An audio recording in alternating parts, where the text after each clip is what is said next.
You'll get the best of them in class, and then you'll go to the convenience store at 7, and they'll be robbing the store. It's just so up and down.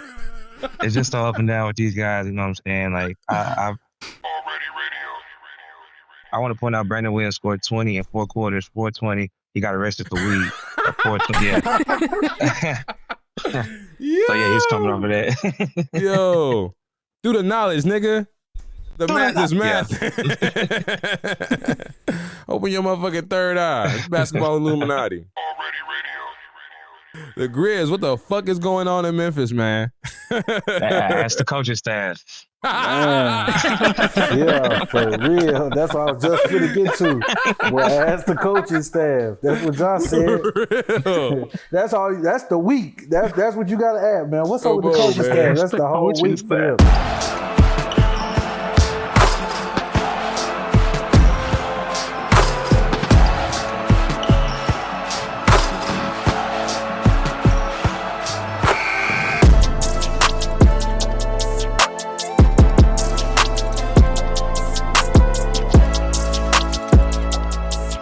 Welcome to the War in the Paint podcast, the only online destination for amateur analysis, vicarious competition, and more vibes and headlines for all 30 teams in every one of their 82 games.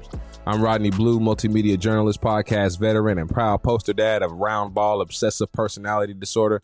And I want to first thank all of you for joining us, whether you're a new listener or returning fan on YouTube, Spotify, or wherever you get your podcast. I'm joined, as always, by my esteemed cohorts and fellow basketball enthusiasts. Guys, I'll let you introduce yourselves. Yeah, my name is Gabe, the front office aficionado, the Celtics fan, and I like to call myself Mr. Tear It Down. So, Rodney, your team might be up next, but we'll see. I did that just for y'all. Yo, I'm Aaron, aka Teflon. I'm gonna keep it short and sweet. That's about it. Yeah, I'm Caesar, your gambling guy, but yeah, we just gonna keep it sweet this week. Yeah, and it's me, David Morgan, and I'm tired. But like MJ said, no load management, so I'm here. No load management for them boys, man. This is our first full week of basketball, man. Everybody work a full-time job and shit. Our backs ain't as loose as they used to be. Niggas' muscles is tight. Hey, yo. You know what I'm saying? But, you know, we here, man. Like, we in swing, man. So we're going to go ahead and jump into this war, man. For those who don't know or need a refresher, War in the Paint is a weekly basketball conversation that dares to endeavor covering each of the NBA's 30 teams from the Atlanta Hawks to the Washington Wizards in every one of their 82 games. Me and my inner circle of 30-plussers who can still touch rim and or run a casual, low-stakes, full-court game to pick up while still acknowledging and respecting the necessary precaution of a half-hour stretching before any of the aforementioned activities have been assigned 6 teams each, 3 in the Western Conference and 3 in the East. And every Sunday of the NBA season, we get together, as Pops and Unks are known to do, and discuss our team's performance throughout the previous week. If you end up enjoying what you're hearing, don't forget to follow War in the Paint on social media. We're on Facebook, Instagram, and an app formerly known as Twitter. I've actually been on Threads as of late, man. I don't know if anybody else has made that transition, but I deleted the Elon app off my phone entirely. I can only handle so much porn and racism in the same feed. Man. Is that just me? That's not just me, right? I wouldn't have put it any other way. That's as good as I could have put it.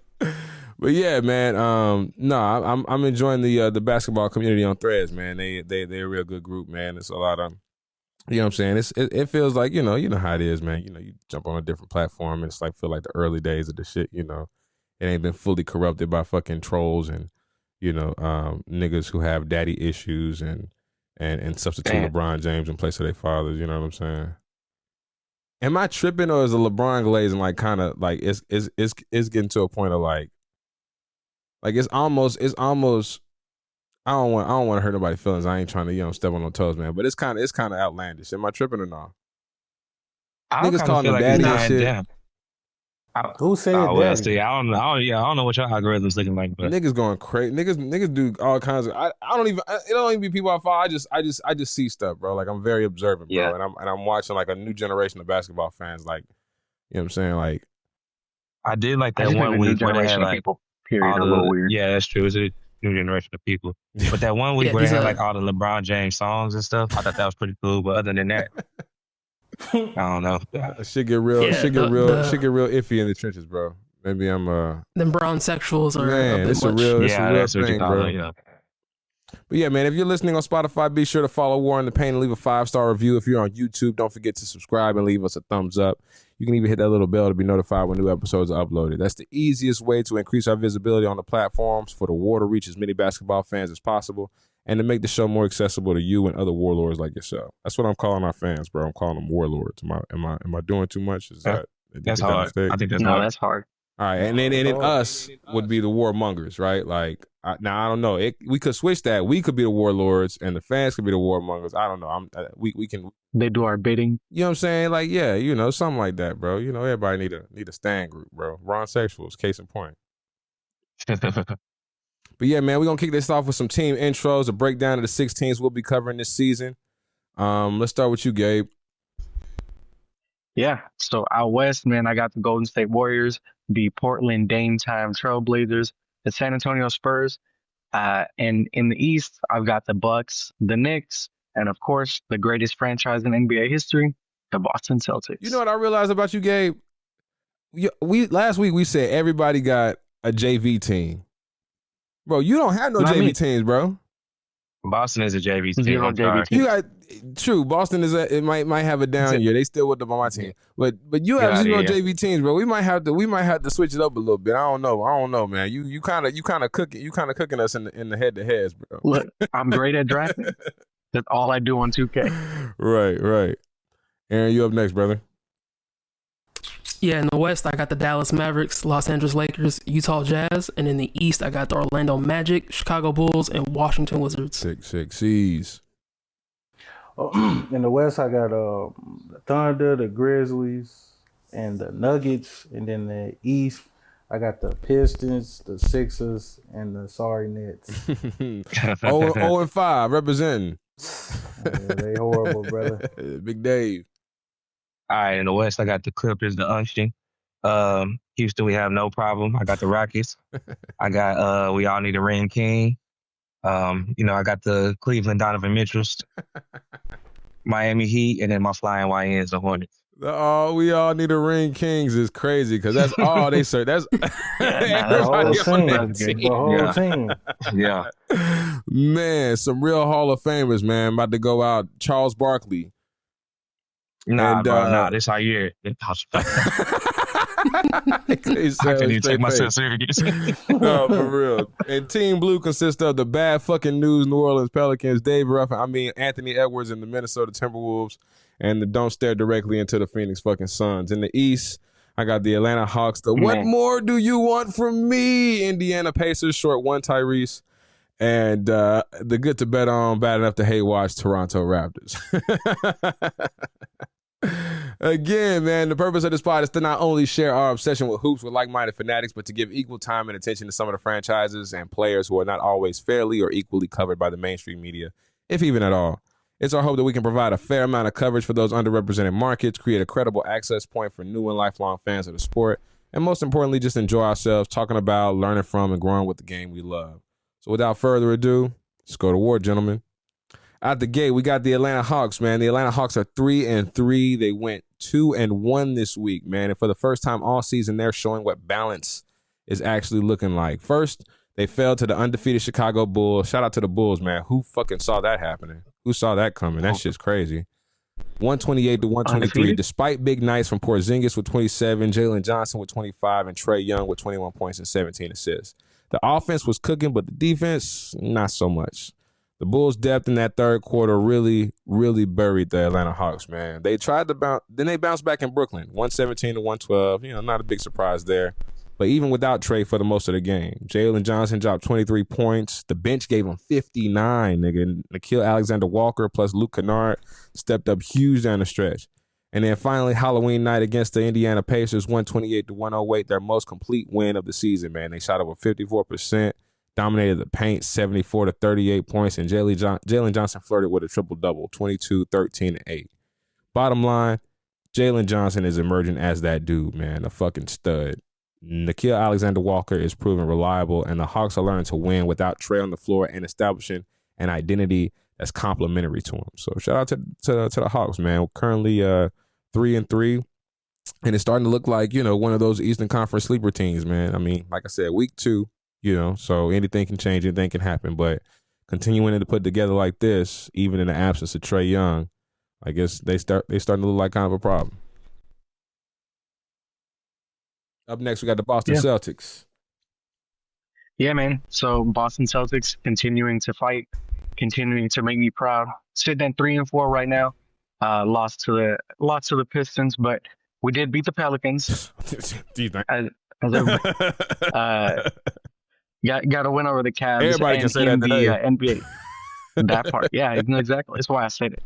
And then, in the NBA Cup opening week game or opening games, we got a 109-108 win over the Sixers. That game was awesome. The loss to the Pistons was by 6. So, Caesar, congratulations. The Pistons got a win against us.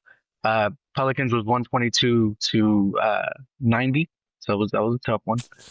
Cavs was 125 to 105 win there. And then that Sixers game, man, it was hard. Celtics were up 20 at one point in the middle of the second. They had brought it back down to 11 by half. Maxey, makes a layup to cut it down to 109-108. He then misses a layup. Minot gets a rebound, misses both free throws. Joel gets a chance to get the game-winning 3 towards the buzzer, misses that one. So, Boston is scrappy. I think they got a bunch of tryhards on the team and a bunch of energy guys, and that's kind of what this team needs right now. And so, guys like Garza, Hugo Gonzalez, I think that's a guy to watch out for. I think he can fuck around. I can see him like on an all-rookie third team kind of play, somewhere around there. So we'll see. But yeah, Celtics, it's going to be an ugly year, but they'll go down fighting. It's going to be the Fighting Irish the whole time. I ain't mad at it, bro. This is a development year for some of these teams, man. Some teams that you would expect to come into the season as a competitor, those big Achilles injuries, those big, superstar, injuries, man. It gives an opportunity for guys who probably wouldn't have that opportunity to get those reps in, man. And we have no idea what it's gonna look like, 40 games down the line. You know what I mean? But like guys like Garza and Peanut, you know what I'm saying, might fuck around and tap into a Derek White type of come up, you know what I mean? So and Simons looks good. Simons is fitting in, like I said last week. He's fitting in. Right on. Brooklyn Nets, Caesar. What your Nets doing, man? Man. Do they look as bad as the Pelicans? They almost just as bad as the Pelicans, bro. They pretty bad, bro. So against Houston, I want to say they lost. Houston put up 137 on them. They really 0-4 the whole week. They lost to Houston.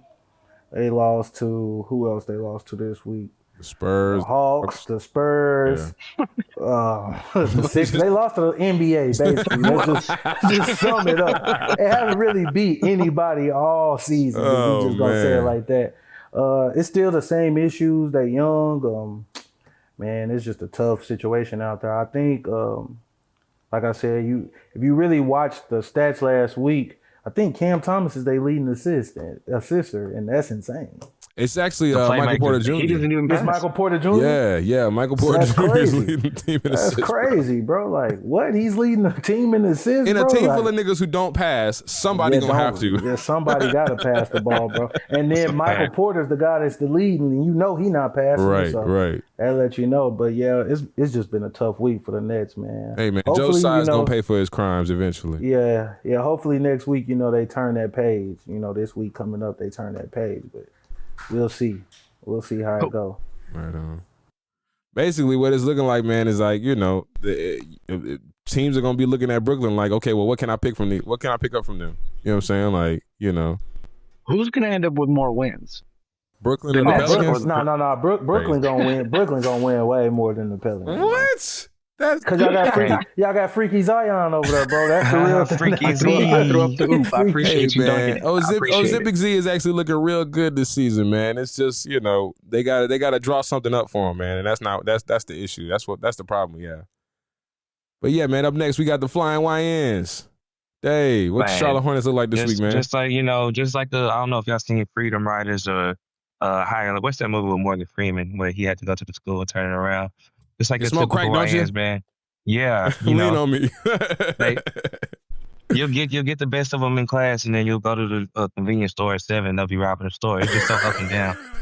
It's just so up and down with these guys. You know what I'm saying? Like I don't know. I love to watch them play, but I just need some consistency from them. I don't want to get too detailed with the takes because, I don't know. Because I could say something this week, and then the next week it'll be totally different. But Right. after the Wizards, after Sunday, Melo had like a triple double. I was happy. They come around next game and get beat by 50,000 points. So I don't know.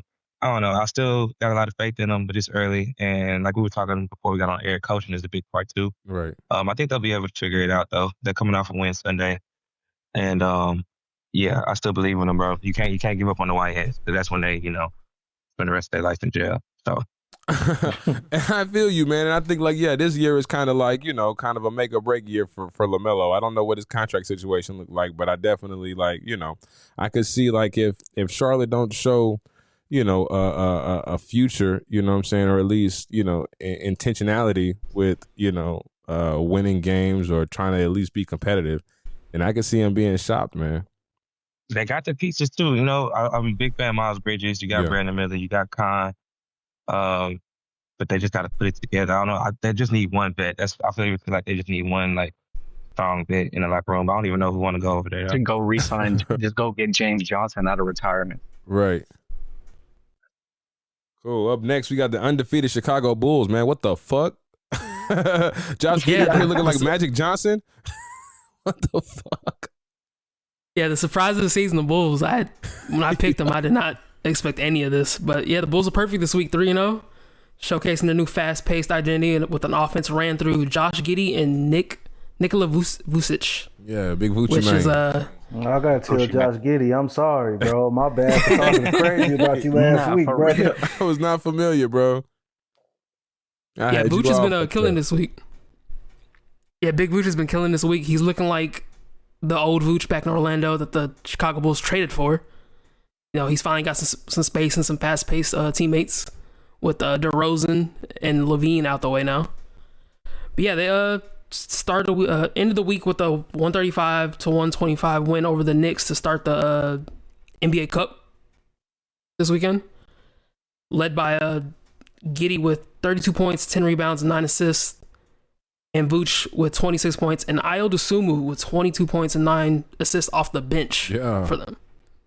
Yeah, this team is clicking, and this is without Kobe White. Crazy. Who? Exactly. Matas has been hooping. He's showing people that maybe Zachary Richardson shouldn't have gone to compared to him, because they got real beef with each other. Got ups. They got real beef between those two. Matas and Zach do not like each other. Nice. I love that. But yeah, man, shout out to your Bulls, man. That's definitely one of the biggest surprises, out the gate. Like, I'll tell you, Matas isn't like Zach because early in the draft season, Matas was the clear number 2, had all the hype, and then here comes a player overseas with a similar body build, skill set, who's having okay games over in France. He stole his whole flow. Bar for bar. Word for word. He stole his whole flow. Zachary was the new toy on the block. I can respect it. Yeah. I can respect it. So he got that chip on his shoulder, man. And he's shown it. He's been playing good. That boy cold. Nah, I rock with it, man. And Chicago ain't had a lot to play for in a long time, man. So, with the East being in the state that it is, especially with the top heavy contenders sort of, out of contention, Boston, Indiana, like there's lots of room in the East. I don't want to beat a dead horse and say like, the East is wide open, because everybody say that, and I know people get tired of hearing that, but that's the case, man. Like it's gonna go through some shuffling in the next couple years just to figure out who becomes those top dogs beneath that top 3, top 4, Eastern Conference, right? And so that bottom 4, bottom 5 is wide open. You know what I mean? And yeah, man, I think the Bulls are poised to, make some motherfucking noise. Shout out to Chicago, man, for actually looking like something for the first time in years. Up next, we got the Cleveland Cavaliers. All right, real quick, just easy, nice and easy. We 3-2 this week. 0-2 when Donovan Mitchell's not leading the score. And, as he who shall not be named, legendary R&B singer, help me. I'm fighting for my life. That's Donovan Mitchell. This man has to put up 35 plus just for them to, get a dub. And I don't know. Evan Mobley needs to step up. Jared Allen needs to cut his fro. And but we came out the week winning, so yeah, cool with it. Yo, man, did you see? I don't know if anybody has seen that, but there's last season, Jared Mobley was wearing the same shoes every game, and not the same brand, not the same style. No, same shoes. Literally Same shoes. the same shoes. Like, he's like the nigga at school, you know what I'm saying, that show up with this. Bro, I get it, bro. Like, poverty is a bitch, my nigga. Like, you know what I'm saying? If you only got, 2 or 3 kicks in rotation, you know what I'm saying? You show up to the school, them kids clown you, bro. Like, that's real life, bro. That's, you know what I'm saying? Like, if you ain't been there, you're blessed, nigga. Because, like, yeah, like, your shoe game was definitely a core part of your success as a child growing up. And so we all know and knew of a nigga who did not change his shoes, bro. Tears, tatters, run down, talking out the side, the whole nine, bro. Loose tube socks, nigga, the whole nine. And I'm glad you pointed that out, because this nigga's rebound average is down significantly. So that nigga needs some new shoes too. The nigga needs some new shoes, bro. the nigga was rocking Kyrie's with tears in them last season, bro. Like, why are you shopping at Walmart? Donovan Mitchell needs some help. Man. I feel like this is an early season candidate for tear it down. I'm not saying you tear it, maybe a little tear. Okay, maybe not a too small much. tear. Not too much. Tear it down? Like Not yet. maybe like a 4 or 2. I don't think that the double bigs We is gonna still work. we still gotta wait. We gotta wait for DG to get back though. Darius Garland still hasn't got What's the back. timetable on him? Ain't no telling. It varies. It's varying, because I know that toe is very significant. Yeah, Like, yeah, you for can't sure. You can't He's just got push turf that. toe, yeah. Yeah. No, that's a real thing. Yeah, that's up So and probably down another all month year. or two. Yeah. You don't want to rush no turf toe back, man, because Exactly. that's your whole explosiveness. You know what I'm saying? You ever think about how much your big toe works?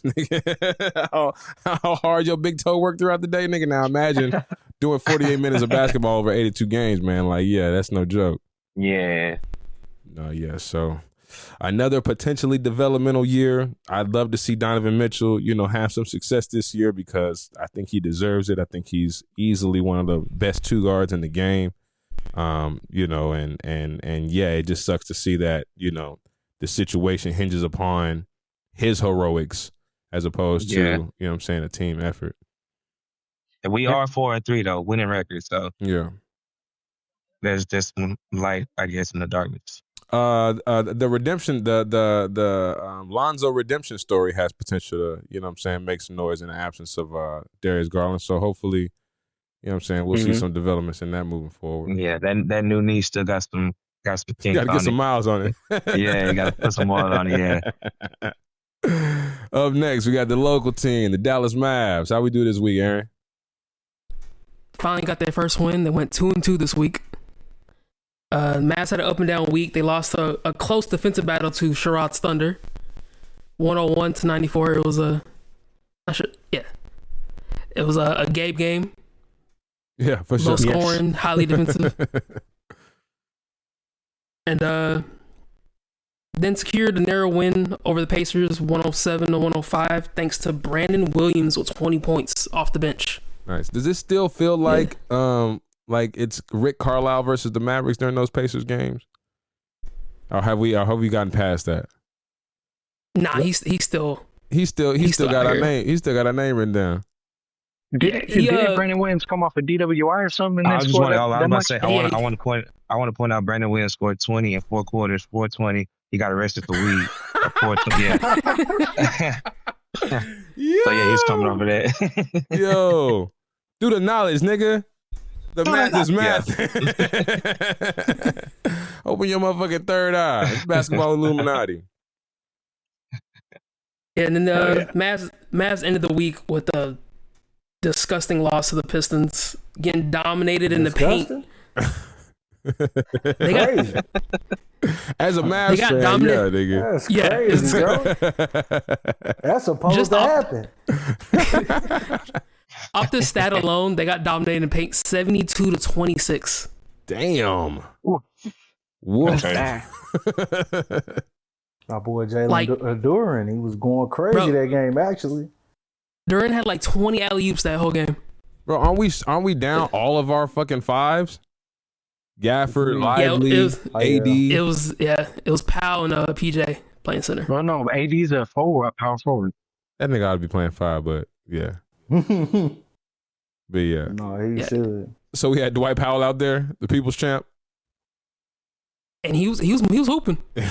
What does he Stupid. have, bro? Why is he? Oh. He's our Udonis Haslam, bro. He's our Udonis Haslam. Yeah, Nick Collison for the Thunder back in the day. He really should not be playing, but Hey man, when it's all burned down, the AAC gets torn in half because the Dallas Stars and the Dallas Mavericks can't get along, and they end up shipping this team out to fucking Vegas, bro. The last man standing will be Dwight fucking Powell. That's a bad omen.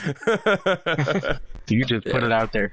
Hey man, shit, it's in the tea leaves, bro. I don't know what's going on, Nah, man, for but real. there's a lot of, I don't know, just a lot of static around the Mavericks right now, and you know, we can point to the ownership change, we can point to, you know, the Luka trade, we can point to a lot of things that kind of signify, you know, the changing of the guard, the end of an era. But you know, even now, outside of basketball, with the lease being argued over, and the stand, 27 is what it ends. Yeah. yeah, and the Sands calling the Dallas Stars basically a terrorist organization. Like this shit is crazy, bro. The Dallas Mavericks are a reflection of what's happening in America. yeah, it's bad vibes over this team. Every loss, like people aren't even excited for having the first pick of Cooper Flag. For real. Up next, the Denver Nuggets. Sherrod, what is it looking like? This week, I want to say we were. Let me get to my notes. Yeah, this week we was 2-1. I felt like Monday night was that the game? I think that was the Timberwolves. Yeah, the night they played the Timberwolves, that was a real good game. But it seemed like with the Denver, like the Nuggets this week, it seemed more like how it always is. Like if Jokic and Murray gonna go get triple doubles and drop 30. They're gonna be a good team. But if you look at the stat sheet and you see Murray got like 18 and Jokic with 22, it's gonna be an L, just like how it was against the Pelicans. It was a real good game. Like I said, that was that Pelicans game for the cup, like the NBA Cup. That to me, that was a bad loss for them because they was up 10 at the start of the fourth, and it seemed like they just crumbled. You know, Jokic couldn't get a shot. He missed the game-winning jumper. Aaron Gordon fouling late, giving up free throws. It was just a bad game. I feel like it was they could have been tired, you know, scheduling, you know, a lot of games. So I feel like it was just a bad week. We're gonna see how next week go. You know, they got a lot to do because that loss, like I say, that Pelicans loss for the cup because you want to win the cup, as you clearly can see. Like, and that was a Blazers loss for the cup, I believe, because they smacked the Pelicans. Mm-hmm. Yeah, the Blazers, my fault. The Blazers. Yeah, that Blazers. You know what I'm saying? You want to win that cup because, as you clearly could see last year, it's advantages to it in the playoffs as far as like home court advantage, you know, little shit like that. So you definitely want to, you know what I'm saying, get that out the way. But it was an okay week, I guess.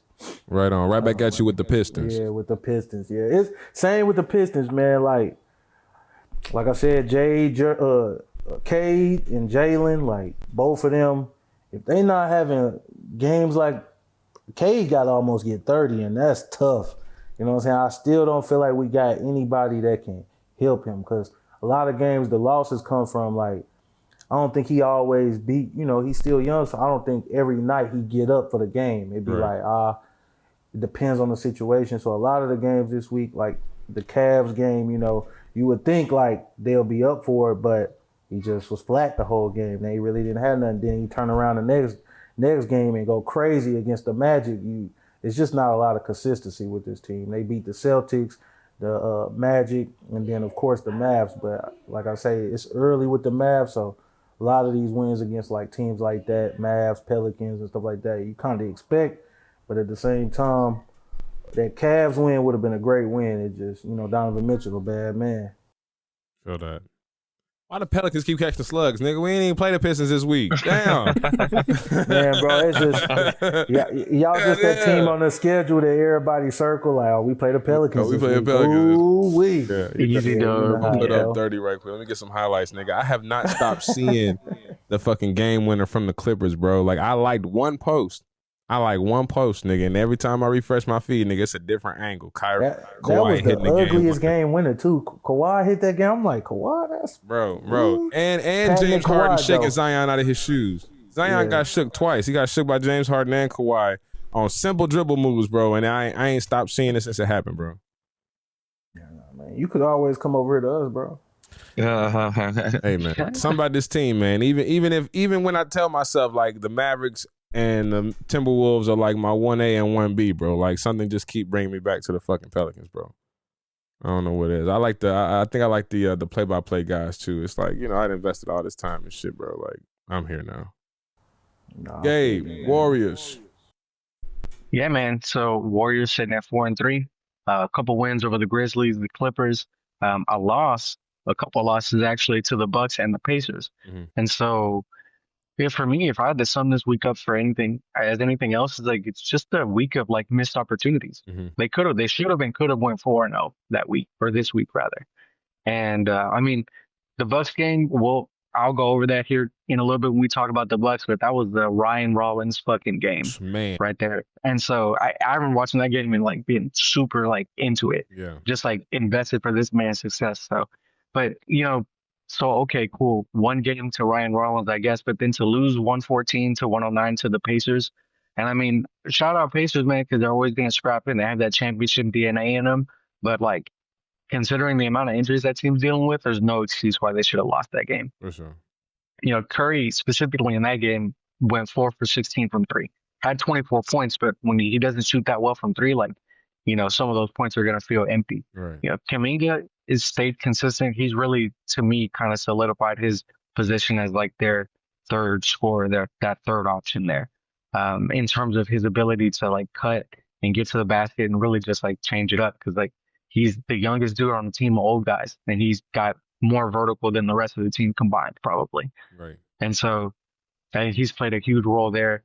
I think, you know, this team, I think the biggest thing that I see so far is like they need a second ball handler, like a legit second ball handler. Because Pajenta is cool, but he can be inconsistent.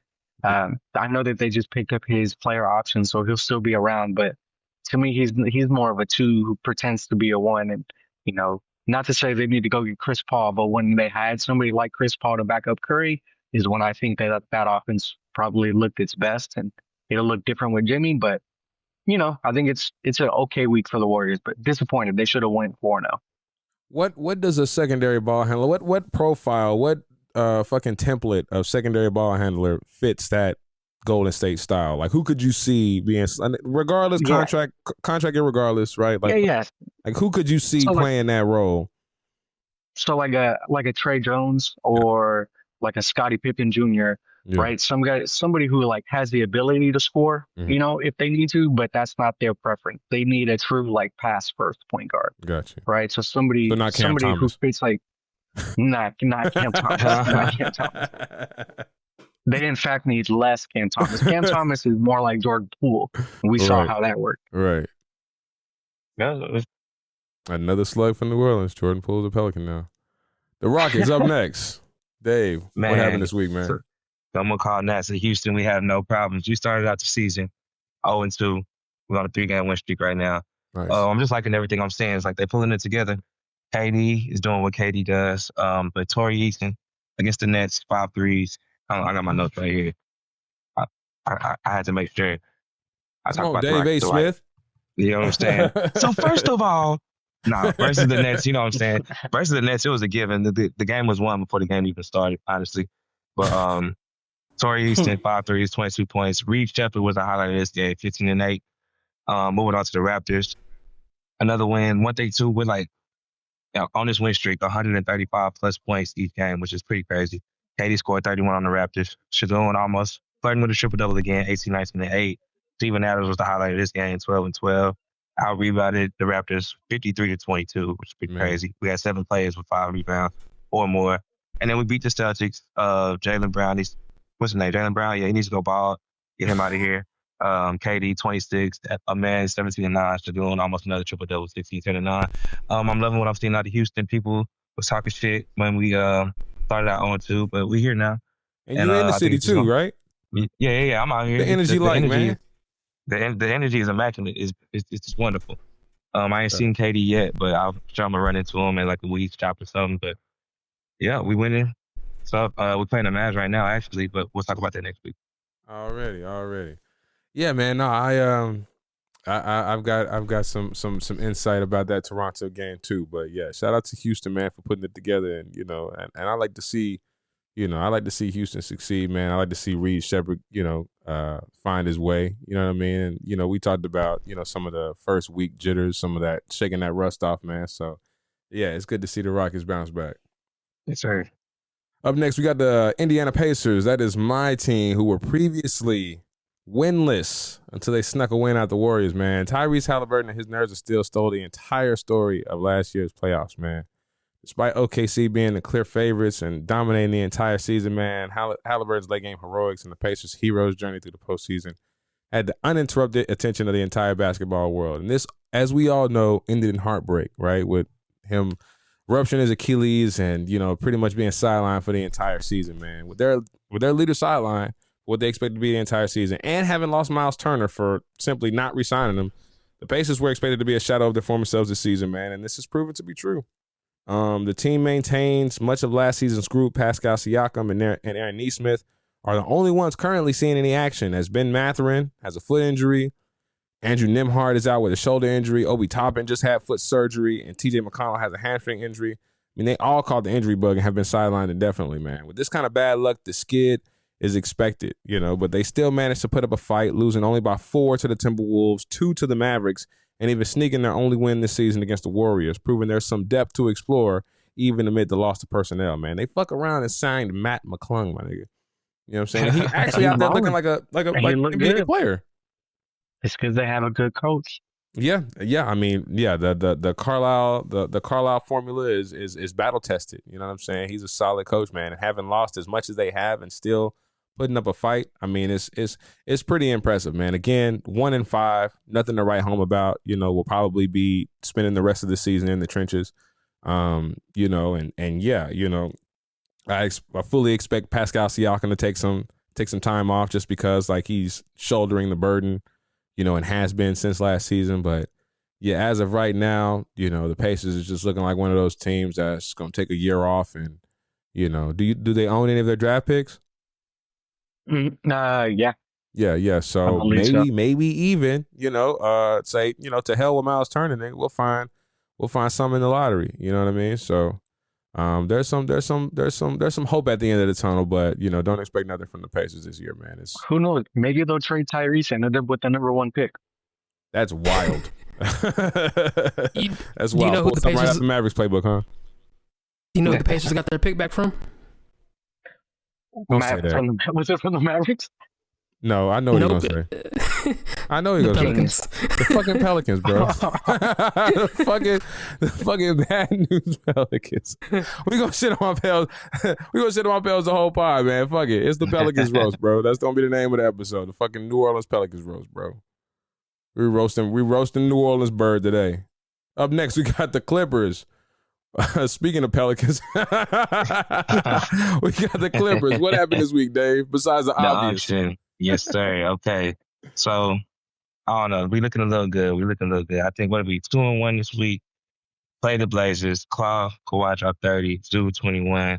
Uno, aka James Harden, 20-13-7. We was down in the first half. We outscored them 32-22 in the third to win. I was like, okay, looks like my niggas, we got something together. The Bengay starting to kick in, a little less painful. And then we turned around and played the Warriors.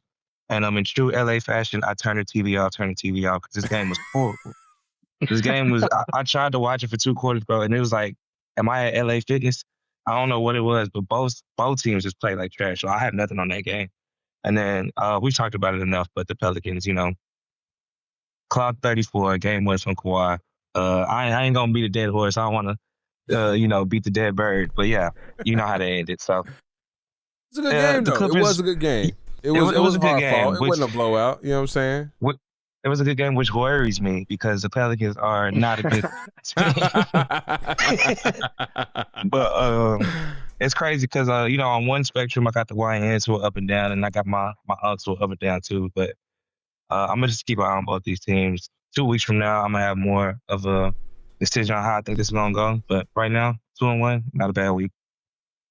I think the most slept on part of that Clippers team, man, is just the presence and the impact of Ivica Zubac. Oh yeah, And as a screener, as you know what I'm saying, like the man So in the underrated. middle, like he's super Yeah. underrated, bro. But like he really Still. bought into that role, man. And like, yeah, I think anybody who either passed up or handed off Lakers, a young Zubac, man, is really kicking themselves because in a league where motherfuckers either avoid or refuse to label themselves as a true big. Like the ones who do are rewarded for it, man. You get to play with James. You get to set picks for James Harden, and he gonna feed. Yeah. He gonna, you know what I'm saying, take advantage of those He's got mismatches. such good hands too. Yeah, man. No, I think Zubac is one of my favorite bigs in the league, man. I think he benefits greatly from being in that system too. that's a fact. Up next, we got the Lakers. Yeah, we got the Tres Leche Lakers. Yeah. What's up? Yeah. Lakers went 3-1 this week, led by Austin Reeves doing his best Luka Doncic impersonation. Austin Reeves. With Luka out this week, Reeves had a legendary 51 point, 11 rebound, 9 assist game to beat the Kings 127-120. Then the following game dropped a 41 point game and a loss to the Blazers. And then that Timberwolves game, we probably can speak more about it later, but Yeah, man. two of the 3 Tres Leches went off for that game with Jake LaRavia Crazy. getting his get back. Who is 12? Who is 12? He said, I'll show you. Yeah, bro. And showed him. And then Luka Doncic returned to the lineup for the final game of this week, dropping his casual 44-point game. Just sleeps to walk into it at this point. I thought you were gonna say dropping his nuts on the Timberwolves, on the Grizzlies, because that's what the fuck. Yeah, no. A man is currently averaging 40 points a game.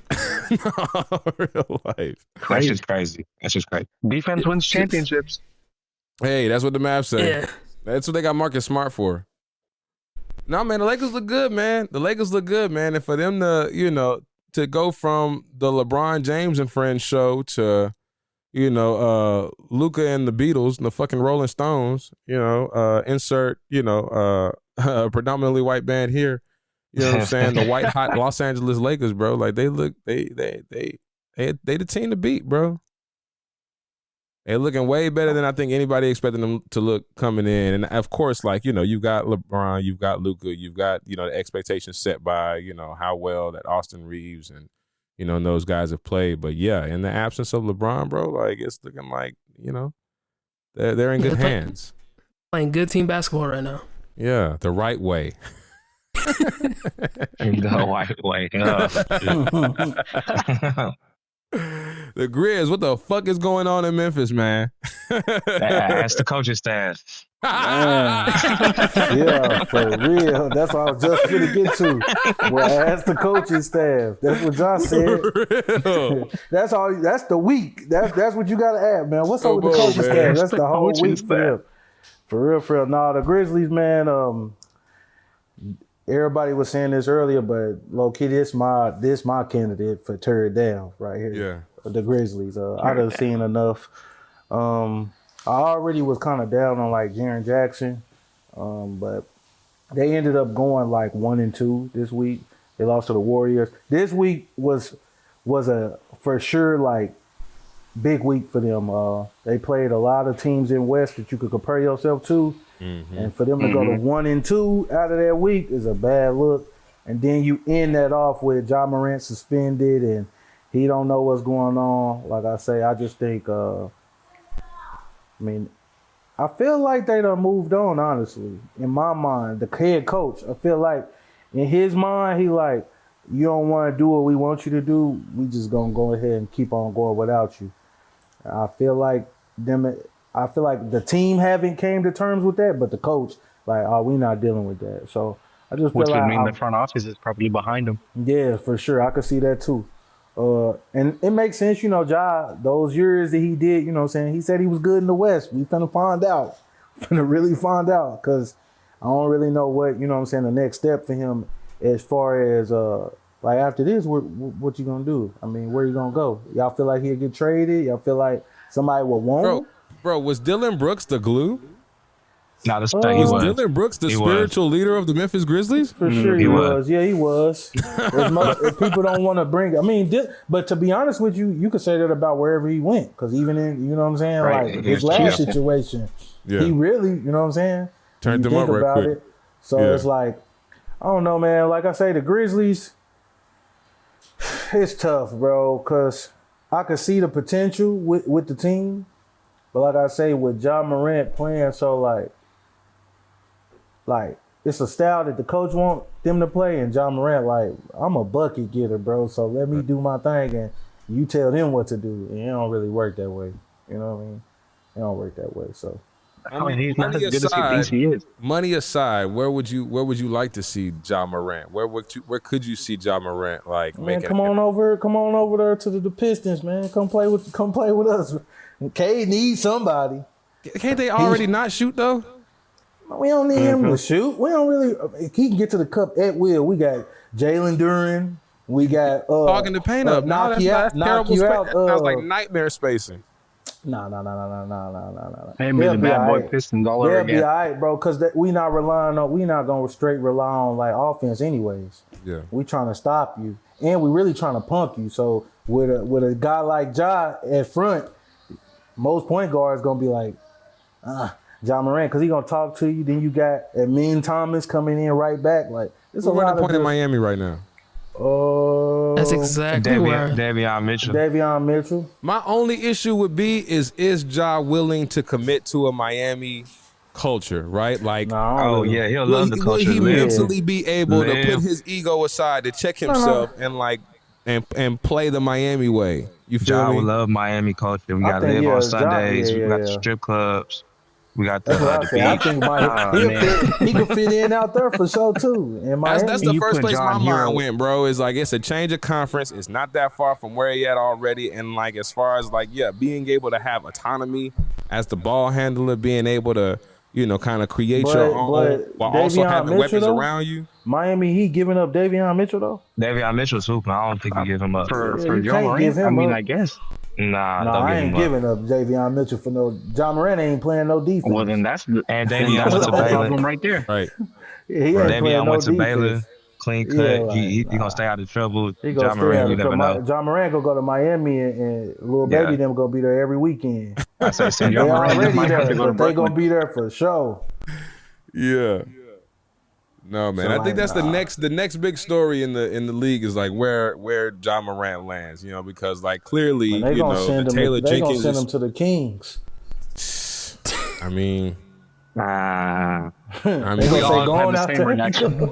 going out there with them boys. I mean, you pair him with Zach LaVine and DeMar DeRozan though, and that's like that's Yo, But what that's they gonna get? like a number I 10 always be seed. thinking about like what's gonna come in return, bro. The Like, Kings is Right. good. right. I'll say send them to Houston, but I don't even think that's and the possible. only reason I say not Houston is because like, and I don't know enough about it, but like I don't think the money is there. Yeah, and they that's it. still I don't got think so Fred much. they Van had Fleet too. They Yeah, still they got Fred way Van too much Fleet. on the books. Nah, they'd have to move Van Vliet. Yeah, that's what They'd I'm have to saying. do 'em They're dirty. gonna have to do Yeah, that. do And I 'em don't think they're dirty. gonna be like, nah, they got too much love for him.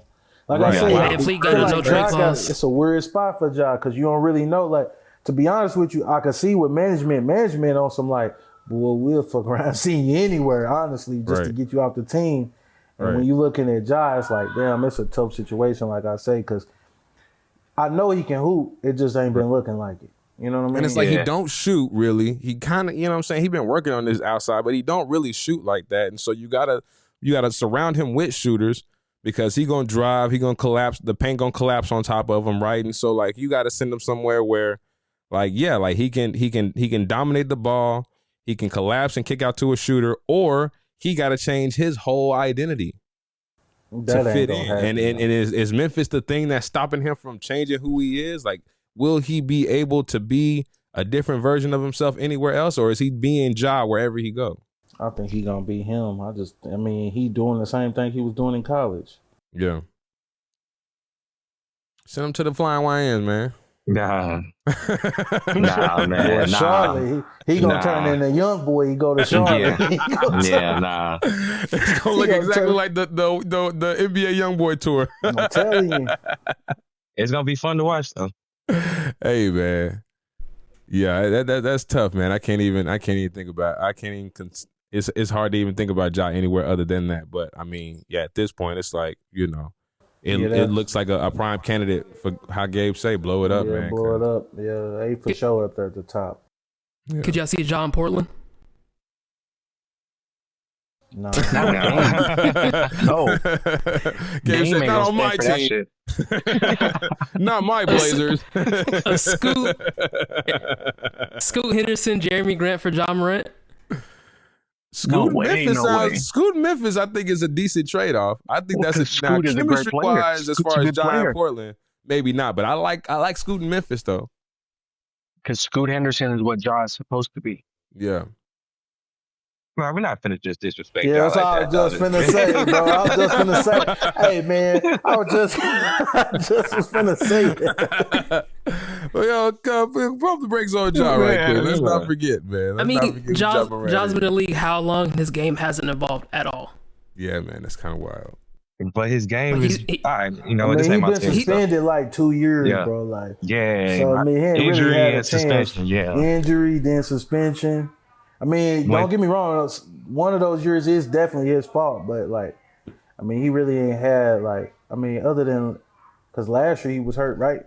yeah, So a little bit. So then now this is his first year where he kind of get like a full year, and it's a whole new coach, all of that going in. So New it's a team, lot new of system. You know what Yeah, I'm saying? A lot of new It's stuff still, to it's it. still, it's still an opportunity for him to buy in. It's still an opportunity for them to, you know what I'm saying, put it all together and like, make something out of it. Again, this is, week 2, but yeah, at the same time, for him to, for his body language and for his attitude to be like, kind of on Front Street like that, you know what I mean? Like, yeah, it does feel like the clock is ticking, not just this year, but in the years leading up to it. So I think that'll be something to watch for sure.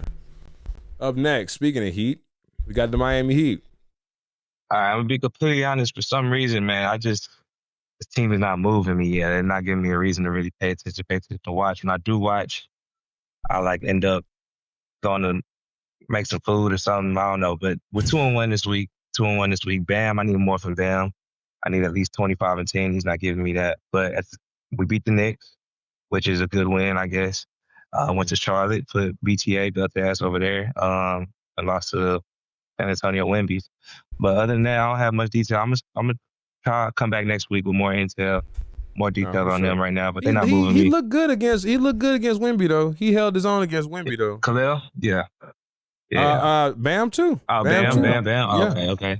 Bam looked decent against Wemby too, and he went into Okay. the game saying like, "Nigga, it's tall people all He over." said it's tall, baby. Yeah, he said niggas is tall, bro. Yeah, Niggas is tall, bro. Yeah, I did see that. Yeah, I and did like, see that. he held his own. I think he got a block or two, and and hit him with a 3-dot in his eye a couple times. He So dunked on somebody too. yeah, Somebody yeah. from them. I forgot who it was. He dunked on. I refer to Khalil Ware as evil Wemby though. I think them two. Yeah.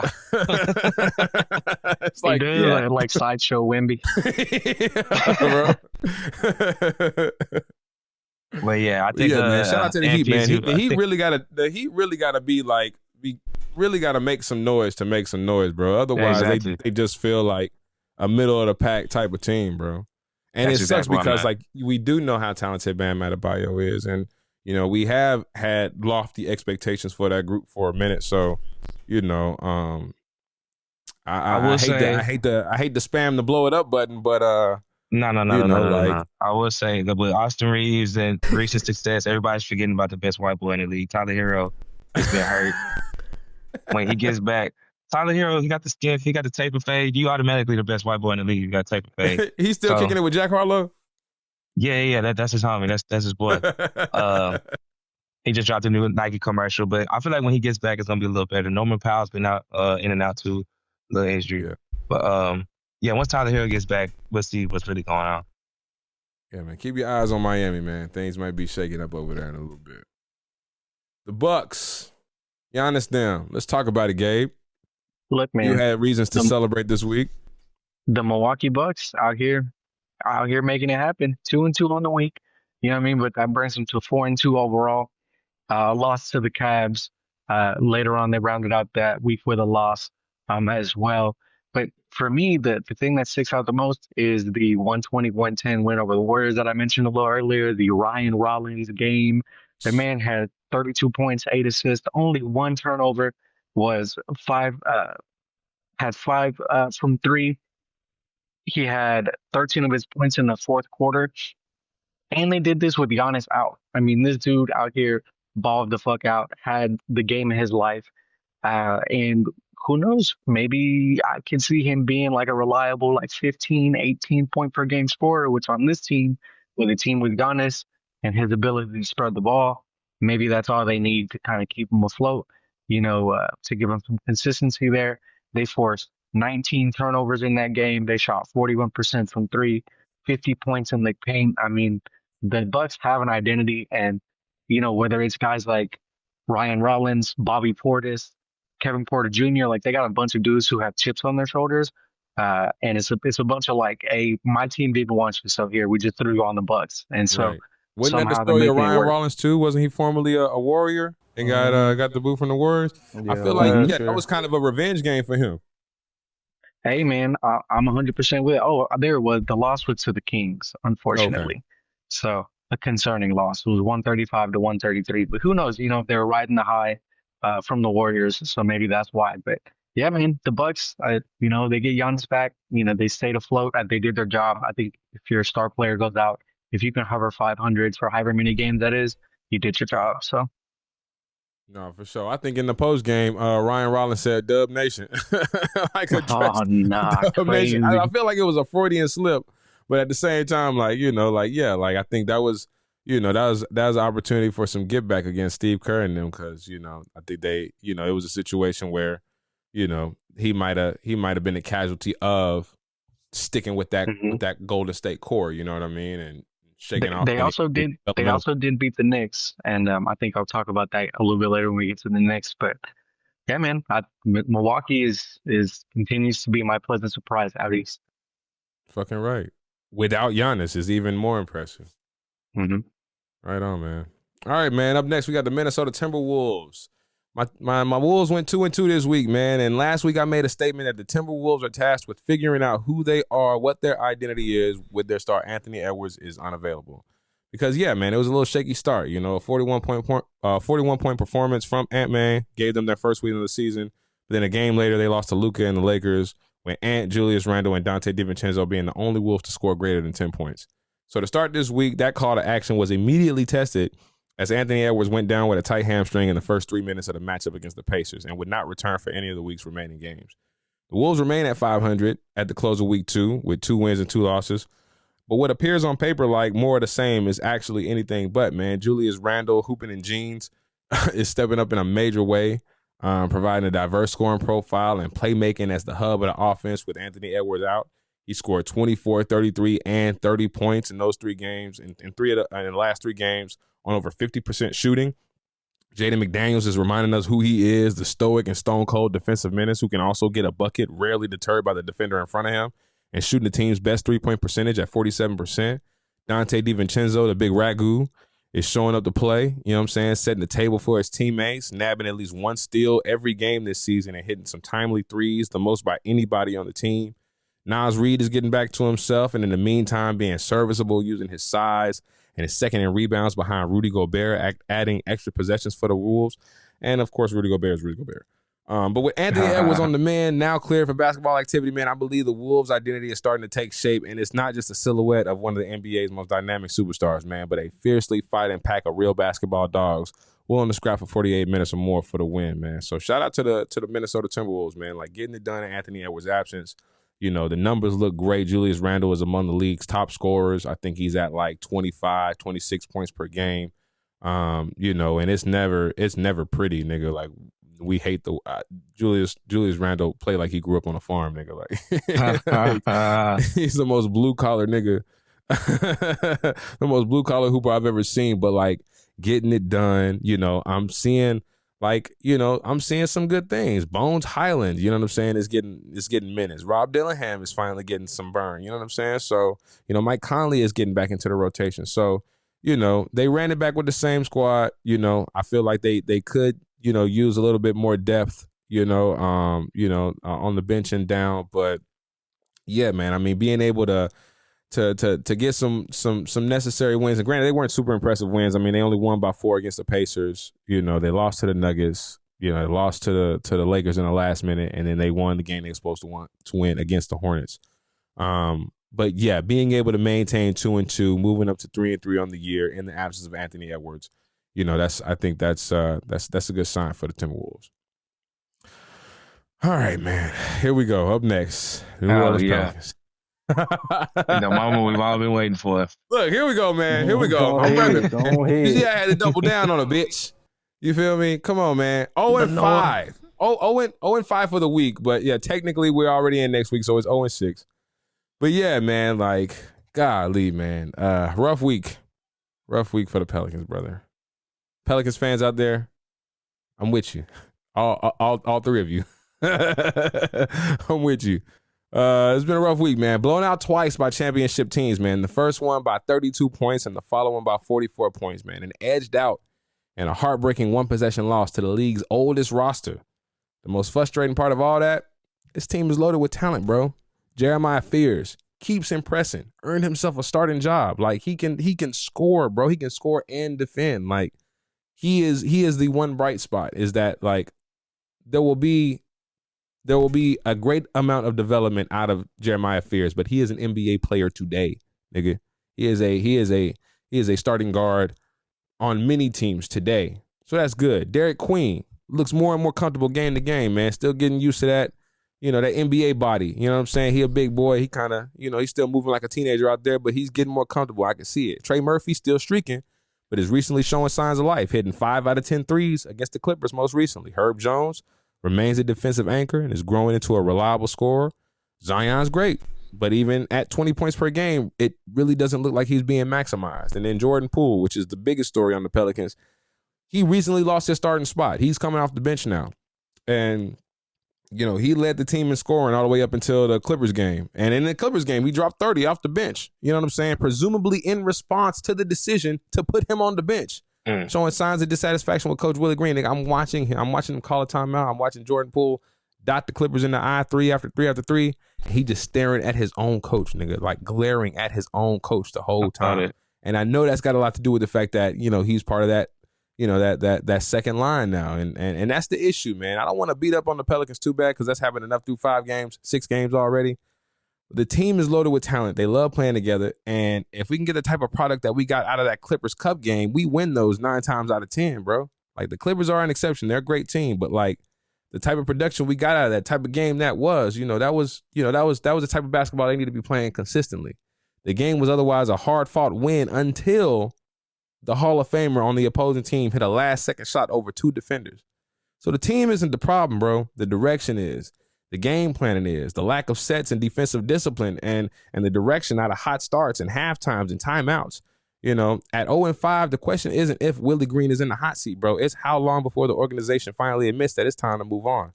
That's where I'm at. I see the vision, bro. Thank you. As a disgruntled Pelicans fan, bro, I'm going to be the only voice for the Pelicans anywhere in any podcast landscape, bro. You will not find a greater advocate for the New Orleans Pelicans than me. And I'm saying, like, yeah, at 0-6, bro, 0-5 for the week, 0-3 for the week, 0-5 by Sunday, 0-6 currently. Like, something got to shake, bro. Something got to shake. And I don't think it's the players' fault, bro. It's 100% Willie Green. It's Willie Green, bro. That nigga sucks. He's been there for too long for them to be this bad. And Joe Borrego is sitting right there on the bench, man. And like we mentioned before, he was the coach during LaMelo's, breakout season. You know what I mean? His MVP All-Star campaign. You know what I mean? So, like, he's right there. But, I think like most sports organizations in New Orleans, They're slow to change, slow to move. They both run by the same ownership group, fucking Gail Benson.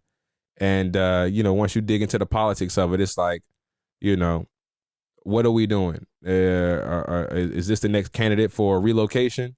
Are we digging a hole so bad that wouldn't that be the second time that the NBA doesn't believe deserves an actual NBA team is, you know what I'm saying, is up for grabs? Like, it's starting to feel, you don't find that suspicious, in the words of Dr. Umar? But yeah, man, shout out to the Pelicans, man. We still rocking, baby. And I'm watching every game, nigga. Shout out Joel and AD and, you know what I'm saying, the whole broadcast team, nigga. It's the best broadcast duo in the league.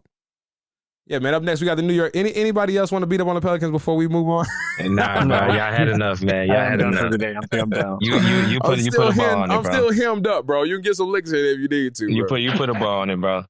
Got it, brother. And like, all right, bro, he good. Oh man, I had to get that off my chest. I've been holding that in for 5, 6, 7 days, bro. I've had enough. New York Knicks, what we looking like? All right, I'm gonna employ some acting here for a second. I want you to pretend like I'm holding up a sign, okay? Has anybody seen this cat?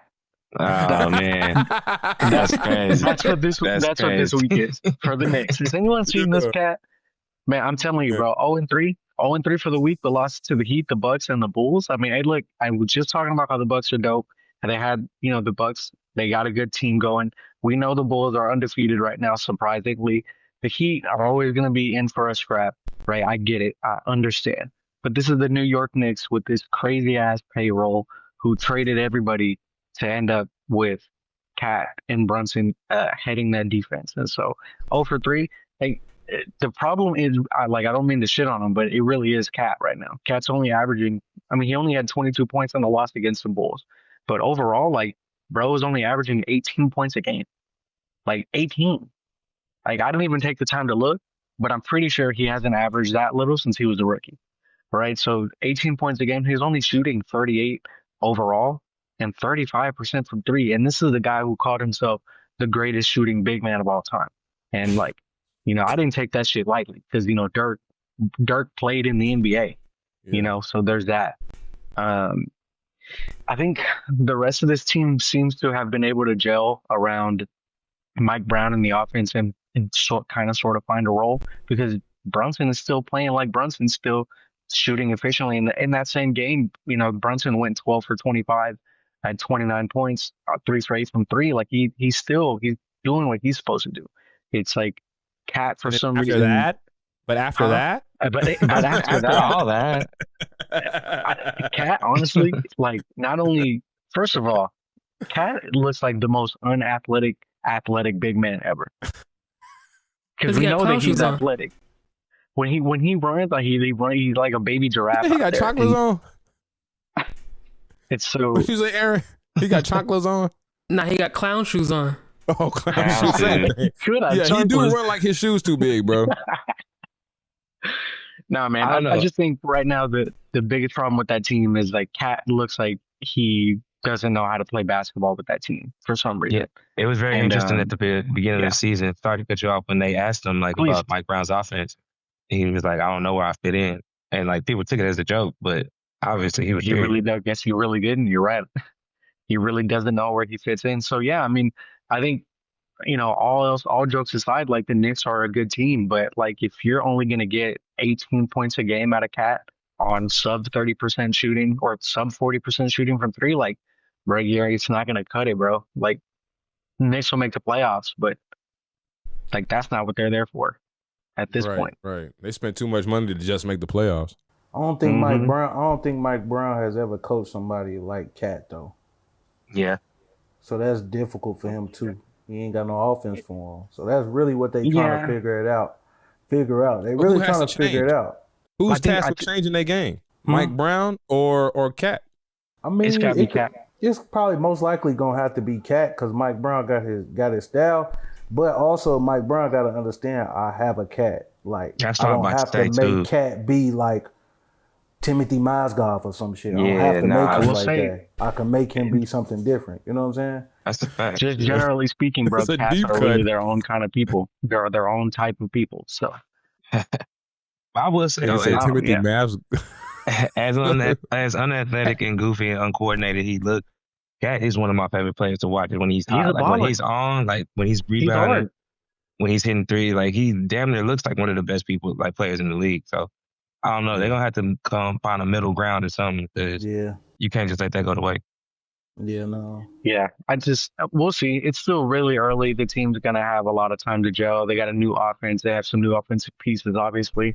So we'll see. But I mean, just because the East is kind of up for the taking doesn't mean they have the luxury of taking their foot off the gas. Like you can't put together 2 or 3 loss weeks and expect to be competing at the end of the year. Cat gonna have to to be in Mike Brown's like favor. He gonna have to get it in on the defensive end because Yeah, for sure. you know what I'm saying. And I That's think if really we can where go he back to gonna be. when we can go back to when Mike Brown took over for the Kings too, I think they started off kind of slow too. Like Yeah. it took some Yeah. real buy-in to Yeah. like, to like Defensively. really, and then that was the year what Yeah. they went They to lit the that fucking beam. man, they lit the beam. They took Golden State to they 7 lost games. the Warriors. You Yeah, understand? Like, yeah. And yeah, then, like and then traded De'Aaron Fox. you know what I'm saying? But that's ownership, and that's and that's par for the course for Sacramento ownership.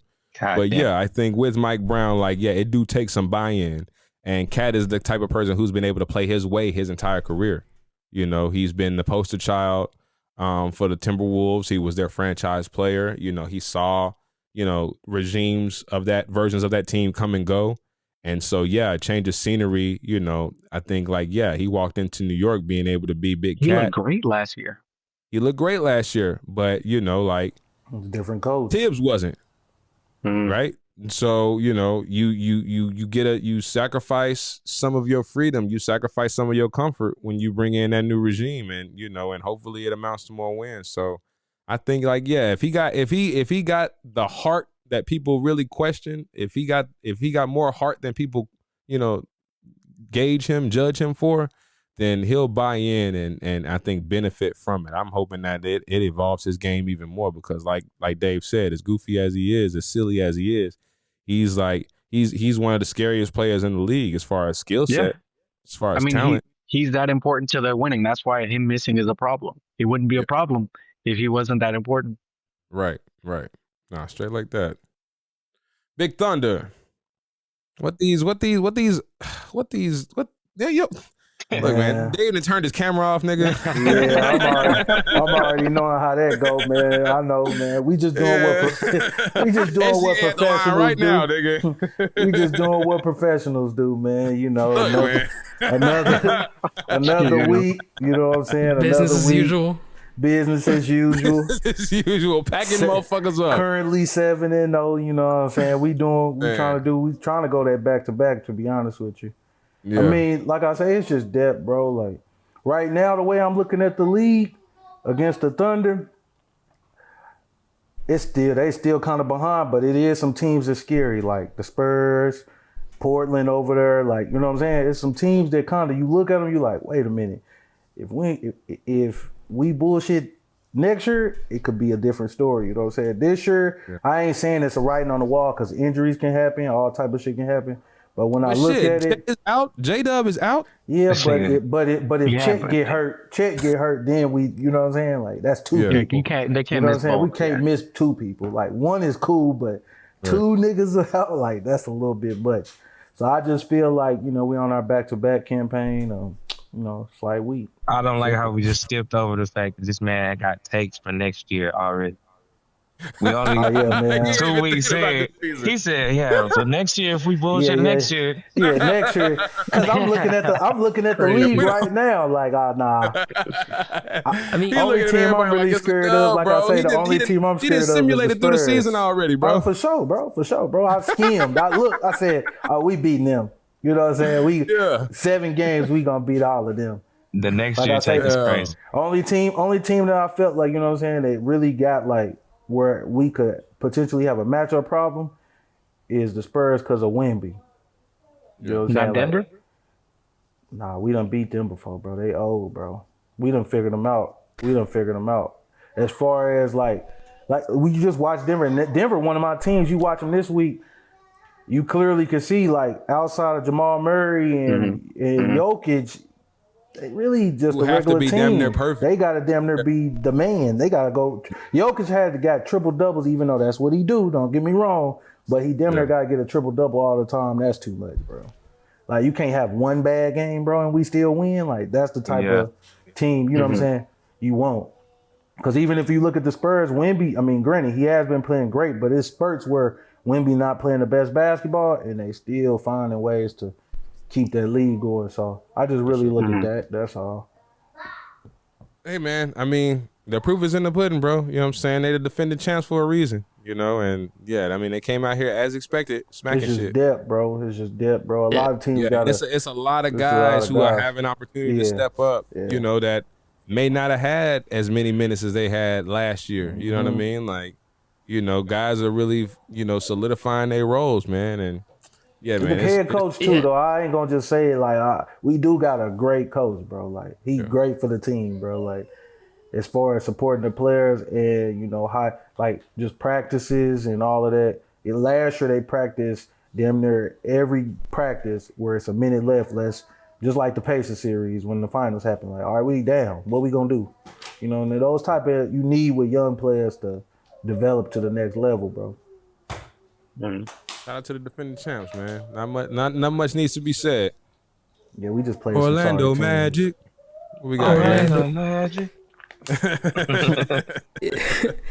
Yeah, the Magic had a 4-game road trip for this week. Went 2-2 with both losses and both wins being dramatically different. Both losses, they couldn't defend to save their life. Other team was scoring at will. For a defensive team, that's not what you want to see. But for the wins, they're dropping 120, held teams to 101 and under. Paolo and Franz had a great game against the Wizards. 28 points for Paolo, 25 for Franz. And interesting thing about this team is their usage with Paolo and Franz. To start the game, Franz has the higher usage. And as the game goes on, Franz, by the fourth quarter, becomes like a role player. Sitting in the corner, waiting for a kick out. And it just becomes Paolo ball. Paolo is shooting a little better, but he has a thing. He's like Kobe-itis. Tatum had this as well, where he's tough mid-range shots, pull-up threes. Not in this game. Paolo's more of a full head of steam, gets to the bucket. And another player for this for the Magic is Bane. He's sort of early on. It's still really early. He's looking like a lot like KCP last year did for them. Dang. He's struggling to shoot 25% on 4 shots a game. If he can get his shot going, it'll really open up this offense because they go from struggling to score to being on heaters. They're very up and down with this team. Like this week sums up the Orlando Magic for the past year and a half. Yeah. It's hot or cold, depending on the team. Right on. Up next, Philadelphia 76ers. VJ Edgecombe. Goddamn me, Tyrese Maxey. Ooh wee, man. You muted, Caesar. Yeah, them boys did their thing, man. This week, I ain't gonna lie, this is a surprising team for me, honestly. I ain't have real, like, out of all my teams, this might have been the team where I'm like, man, they really ain't talking about nothing. But surprisingly, VJ is really an NBA ready player. You know, I didn't expect to see that, you know, coming from them. They like I said, as far as them, the Sixers, they gonna go, you know what I'm saying, as long as Embiid kind of understand what his role is. When Embiid kind of step outside of that some games and want to, like, all right, it's his team now, or he do too much, that's when you kind of start seeing the old Sixers. But as long as they keep, like, Embiid, like, all right, bro, I mean, we young now, bro, so you gonna have to run with us. You know what I'm saying? I feel like the Sixers will be all right. You know, that Boston loss this week was kind of, like I say, it was tough, but it really wasn't. It wasn't the end of the world just because I felt like they played good enough to win. And, you know, it is Boston. So at the same time, like, not in a bad way. Boston good, bro. So you know what I'm saying? Like, Boston, you're going to always expect them to compete. You know what I'm saying? Yeah. So to lose to Boston, it's not like, oh, this the end of the world. You know what I'm saying? So I look at the Sixers like it's gonna be a surprising sleeper team. Long as VJ Edgecombe and Tyrese Maxey continue to score at the rate they scoring, and teams ain't figured them out, they're gonna be a problem for a lot of teams because they still do have Embiid. They have that Embiid option to where like, yeah, he old, but there's not too many big men that's skilled as him. Let's say he can still score. You know, so I look at the Sixers as more of like one of those teams that were like, I'll say 3-4 seed. I mean, I know it's early right now, but like I'm looking at them 3-4 seed for sure competing. Yeah, that'd be wild. You know what I'm saying? Depending on how the season go, they might surprise people in B2. I can see B2 or 1. You know what I'm saying? Depending on how the season go. But I just like I say, I like them.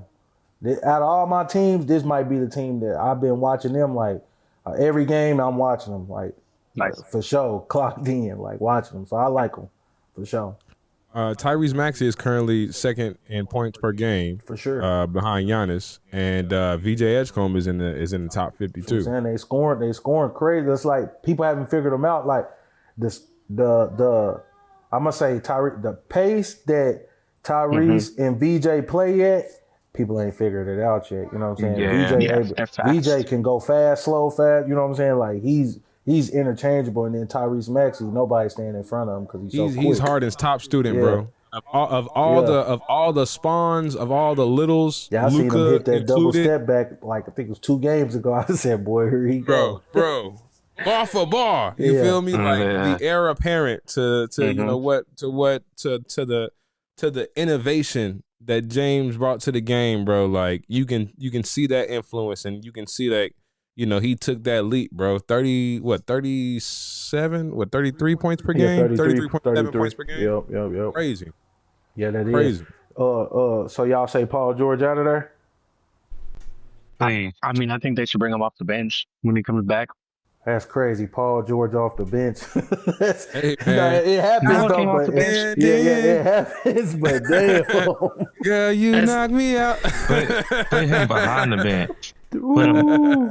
Put him behind Hey, the For bench. real, man. Give him a Melo mic. came off the bench, and we know Melo was a better player than Paul George will ever be. So Come Nah, on, man. for And sure. speed kills in this game, bro. You know, it's hard to play, you know, without pace in today's NBA, bro. You got to get out there and you got to run, man. And, you know, even the older teams, like, you know, they got, you know, looking at the Clippers, they got a huge advantage by having Derek Walker. Ain't that his name? The former Maverick dunk contest participant? Derrick Derrick Jones Jr. Derrick Jones Jr. Derrick Yeah. Jones Jr. You know, Man. get out there and run. Like, you got somebody like James Harden who gonna push the pace, but like, you know, you gotta have people that can get up and run, man. And the way Embiid has had that luxury of playing, the way Paul George will likely be moving coming off an injury, like I don't know if that complements what they got going already, bro. I'm surprised to see, you know, Embiid contributing the way that he has, but like, you know, watching him be kind of relegated to a third option, I mean, that's just. I think he likes that though. I think Embiid don't mind it Probably because what he his, wants. Yeah, I hope his he knees hurt. should. I'm glad he should stay that way. Yeah. And I mean, Paul that's the George- best way for them to win. Paul George need to retire, bro. I'm sorry. I'll say, That's a lot of money to retire. It's jersey. I only see him on YouTube. I only see him on the podcast. I was like, I ain't seen him on the court. Right. Y'all think Philly's but I'm guard saying, rotation's when he gonna come be- when it's time for him to come back, is it trade talks or straight to the Ain't bench? nobody, I think they ain't paying him nobody too trades much. for that contract. That's the worst Yeah, contract in the it's league. gotta be. It's gotta be off the bench. I gotta be off the bench, bro. What is his What was your He's got to contract? come off the bench. What's his contract? What was your welcome to the league moment? He's got 50. I just heard that shit. Man, I think he's got 55 million coming to him. I think No, sir. this year and the following two? 2 years. Yeah, he's got 3 years at 55 plus. Oh no, sir. No. Ain't nobody sir. trading. Not even the Nets are trading for that shit. No, sir. No, it's crazy. I will say Philly's guard rotation is gonna be real fun to watch when McCain comes back. Yeah, Man. because And you Quentin got- Grimes been open too. You got Maxey and VJ to start, and then they sit down. You got McCain and Grimes coming in. That's just Yeah, that's Dang, tough. And that's if they want to sit him off, because they could play. Oh They yeah, could play nah, for Paul 5 George out. for sure gotta come off the bench. Paul George is Yeah, he's playing cooked. that, you know, this Haslam role this Yeah, year. he cooked. He cooked. I Yeah, forgot man. about Grimes playing coming off that. I'm asleep. He might as well go and put a jumpsuit on, slide over to the coach's side of the bench, player. Or just slide over real. to the scorers table and just Shit, join get the Vince ice for Carter and teammate. MB's knees. Just hold the ice for MB's knees every game. He'll Sit him be next to good. Doris That's Burke, crazy. Yeah, come to next to Stan Van Gundy. He'll be Be the good. ice boy. Be the small ice boy boy. there.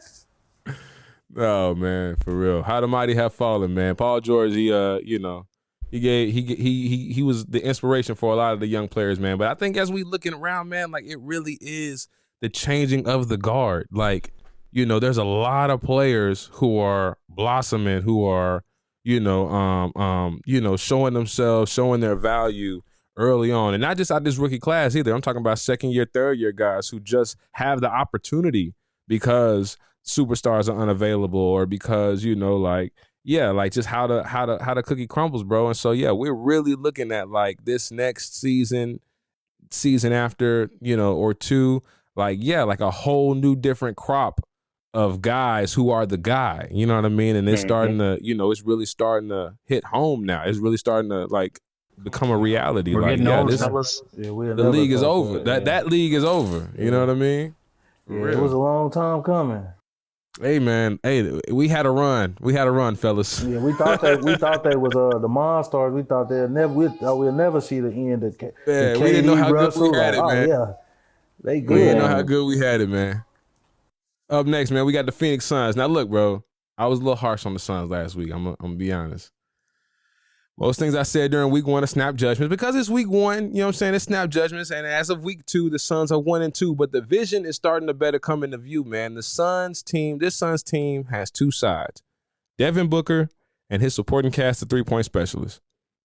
Book is currently averaging 30 points per game. That's 7th in the league, man, dropping 34, 32, and 36 over week 2's contest.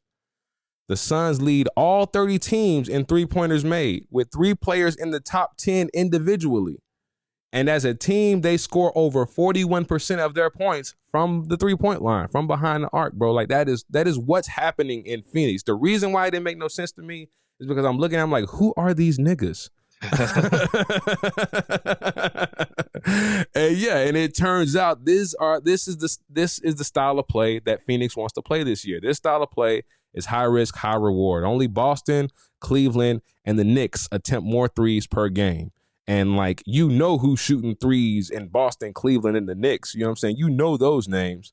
But the concept is simple at Phoenix, man. You either let Book cook, usually off of screens or rounding that high elbow on the move. You break down defenses with paint touches, and you swing until you find an open shooter. Only Golden State has more passes made as a team. We're not even talking about assists, passes, right? Only Golden State has more passes. And we talking about the Warriors offense, you feel me? This has led the Phoenix Suns to being top 5 in total assists. So my criticism about their identity and their lack of marquee talent was slightly ill-informed, man. And although they're currently a win or 2 away from 500, it's not all doom and gloom. With everyone not named Devin Booker essentially being a role player, any night can be anyone's night. Grayson Allen, the team's primary contributor, which is fucking nuts to say, adds a solid 16 points and 5 assists per game. Royce O'Neal is shooting 42% from 3 and is currently 3rd in all players with 3-pointers made. And undrafted second-year player Colin Gillespie continues to improve, making the right plays at the right time. I can't tell you how many times I just sat down and I, had a Suns game on in the background. This Gillespie. I'm like, nigga, Dizzy? Who the fuck is Gillespie, nigga? Like, you know what I'm saying? You niggas playing jazz? But yeah, like, no, they're making the right plays, bro. And although they went 1-2 this week, the Suns are not rolling over for anybody. With those 2 losses coming in the form of single possession nail biters, man. With Dylan Brooks out with an injury and Jalen Green still yet to make his season debut, don't make the mistake I made in lowering your expectations for the Suns in a crowded Western Conference. The formula is there. And this team is a player or two's return away from putting something decently competitive together, bro. So it didn't make sense at first, but they snapped the Spurs win streak. The Spurs are now 5-1 because of the Phoenix Suns, and it didn't make no sense until I looked and saw like, nah, they shooting these niggas shooting for real. So, shout out to the Phoenix Suns, man. It looked kind of crazy, you know what I'm saying, first week, and and I have my doubts about whether or not Devin Booker was, the type of player, that can lead a winning or a competitive team. But yeah, 30 points per game and getting everybody involved, shooting the highest, if not among the highest 3-point percentage in the league. Like the Suns are don't look too close. You know what I'm saying? The Suns might be on to something. Up next, we got the Portland Trail Blazers. Your fave, Gabe. This is one of my favorite teams to watch. I'm not gonna lie. So look, man, Blazers are sitting at 4-2. They had 2 losses to the Clippers and the Lakers. I'm sorry, a loss to the Clippers, one against the Lakers, beat the Jazz, and then beat the Nuggets. So they're actually 3-1 this week. I'm telling you, man, Blazers, they're a sleeper. They're not a top 6 seed.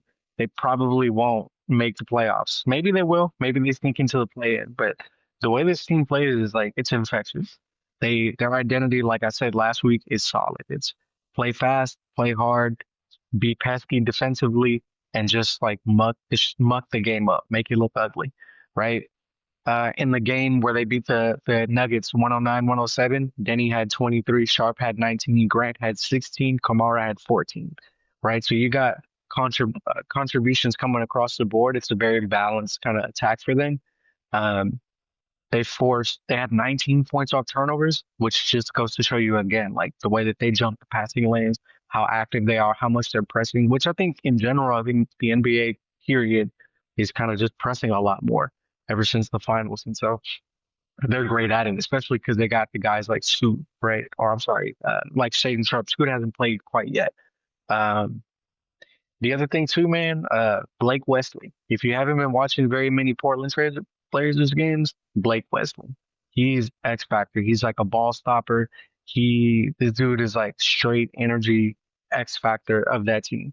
He has like the motor to him, and he's just fun to watch. And he didn't really get a lot of play in San Antonio because, San Antonio was rebuilding and is currently kind of still rebuilding. So they had to ship him off when they, had to do a consolidation trade. But Blake Wesley has been a great fit. I think, considering everything that's been going on with the Chauncey Billups situation and Tiago Splitter coming in with no coaching experience, I think Portland is doing as good or better than anybody could expect right now, especially being 4-2 in the West of all places, like we just talked about. So yeah.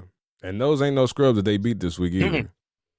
Mm-hmm. Oh, Lakers, Jazz, Nuggets. Guys are better than what I thought too. Yeah. Yeah, and that was a nail biter. Shout out to the Blazers, man. Another sleeper team that, again, given the opportunity, given the stage, can really make some noise, man. It's a new league, and nobody saw that coming, and I think they are set up to surprise a lot of people this year. Now, who knows, man? Maybe in the next year or so, it could be my home team. We'll see. I'm not mad at it. I'm not. You need a representative in the West. I'm trying to get out of Texas. That's your Celtics in the East. You need a solid number one in the West too. Up next, we got the Sacramento Kings. Dave, what's it looking like over there? My Ring Kings, man. What are we? 1-3 this week. We don't have much. We lost our Lakers. First off, Austin Reeves dropped 51. What are you gonna do about that? On the bright side, we had 7 threes in the second quarter. Russell Westbrook had 3 of those. So I just want to point that out. Even though we lost, Russ did 3 threes. Lost to OKC. Russ back in his hometown. Well, not his hometown, but, pretty much his hometown. Russ returns, but to the hell that game. Zach LaVine, DeRozan returned to Chicago. LaVine dropped 30. We lost that game. I don't know. It's a lot of L's going on, but we did win the last one against Milwaukee and Giannis. This is my hot take team of the year because I feel like they're going to make a push, make the playoffs, and surprise a lot of people. It's just too many people I see the face you're making. Talk to me too much. It's just too much, way too much talent on one team, too many vets, too many guys who are comfortable with each other. Russ, Sabonis, Schroeder, all got history. Russ, DeRozan, LA guys, Zach LaVine, UCLA, Russ, UCLA. So it's a formula for success. It's just early. But I feel like if you give it some time, it's gonna mesh and it's gonna work out.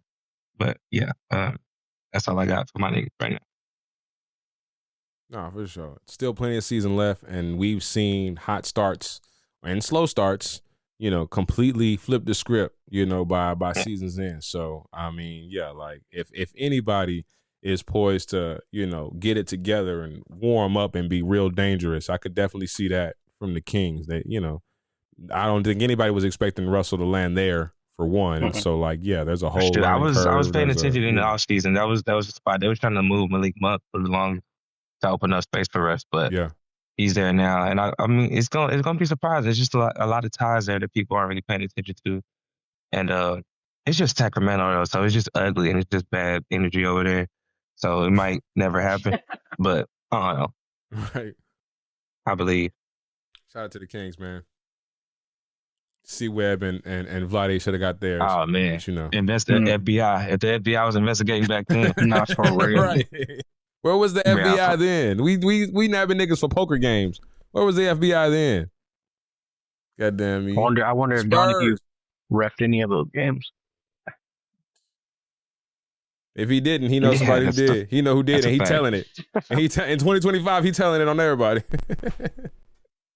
All right, the Spurs, man. Come on, bro. Tell us about Area 51, man. Tell us why we're all fucking doomed. Well, look. So I think I forgot who just gave it away, right? But they got their first loss. But in this week, technically 5-0.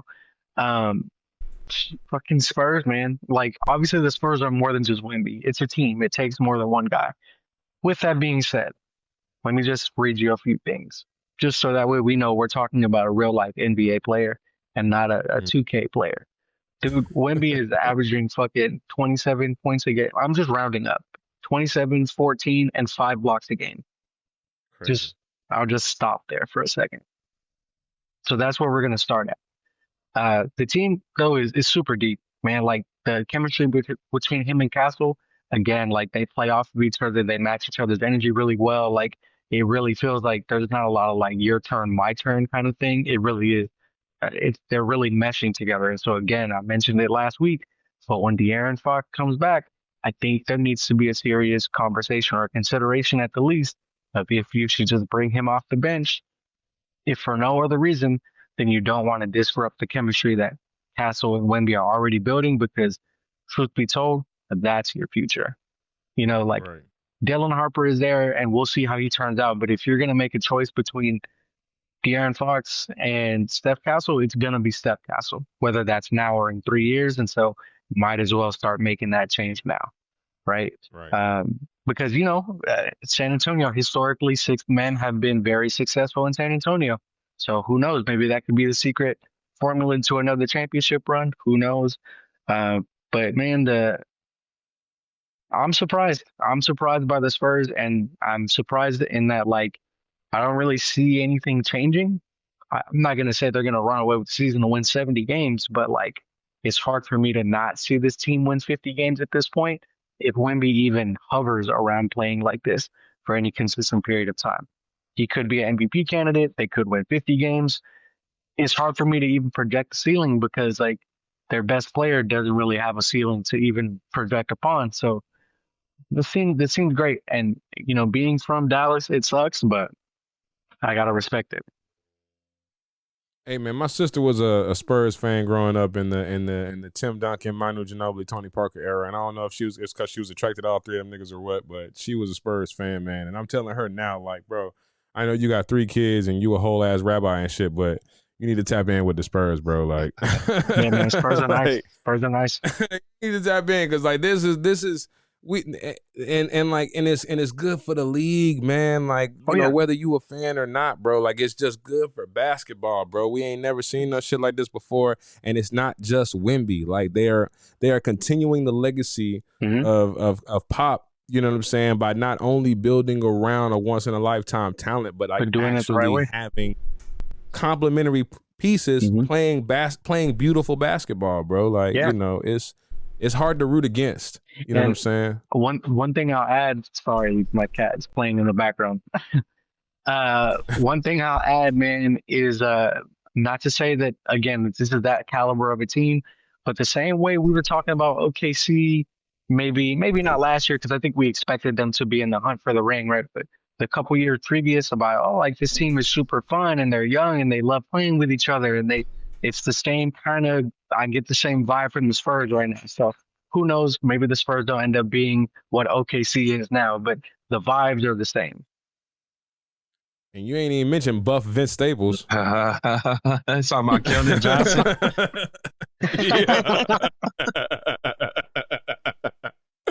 I fuck with his game, man. Them niggas get to the cup, man. We should put a side by side. Hell yeah, no. Shout out to the Spurs, man. I love what they're doing over there. Up next, we got the Toronto Raptors, man. The Raptors went 1-3 this week, man, with losses to the Spurs, Rockets, and Mavericks, all Texas teams, and then finally catching that dub against the Cavs during the Cup game, man. Toronto. I say it 3 times because the issue here is redundancy. All right, Toronto can score. They can run. They can pass. They can find an open shot. But they give up so many damn points, bro. They give up so many. Like, take the over, nigga. right, Caesar, in my line. Take the over. Take the over every time they play. Bro, boys play no defense. In their 3 losses this week, bro. In 3 losses this week, they surrendered 139 points in 2 of those games, bro. The opposing team almost hit 140 on them twice this week, bro. They are second to last in rebounds per game, only outdone by the undersized Sacramento Kings. And with Jakob Poeltl being the only true center and 7-footer on the team, it might be time to consider shoring up their size and paint presence, bro. If there is a bright spot, it's that Scotty Barnes, RJ Barrett, and Brandon Ingram are having great starts to the season, man. Each of them are averaging over 20 points per game, and the Raptors are top 5 in field goal percentage, right? They know their shot profile. They know their diet. They can go in, they can go out, they can hit the mid-range. Like, it's a lot of shots being made in Toronto, but making shots is not the problem. Stopping them is. Specifically inside, allowing an average of 54 points in the paint per game, nigga. You know how bad you got to be on the inside to get 25 shots made in the paint, nigga. Like, you're not even doing nothing at that point. I like Toronto, man. They're hoopers. Their big 3 is dynamic offensively, and as a team, they are sneakily deep. They might have found them. They might even found them one in Jamison Battle, man, who came off the bench during the Cup game against the Cavaliers and dropped 20 points off 7-for-7 shooting and 6 made threes. Like, who is this guy? But just as much as the game is about a bucket, without stops, all your opponent has to do is keep up the pace and capitalize on their defensive principles. And that was the case this week as the Raptors went 1-3. Up next, we got the Utah Jazz. Yeah, I got back-to-back here with teams to cap off the night. Jazz went 1-2 this week with a win against the Suns to start the week and a loss against the Suns to end the week. To be honest, it's... Get back. Yeah, to be honest, it's the Lauri Markkanen show.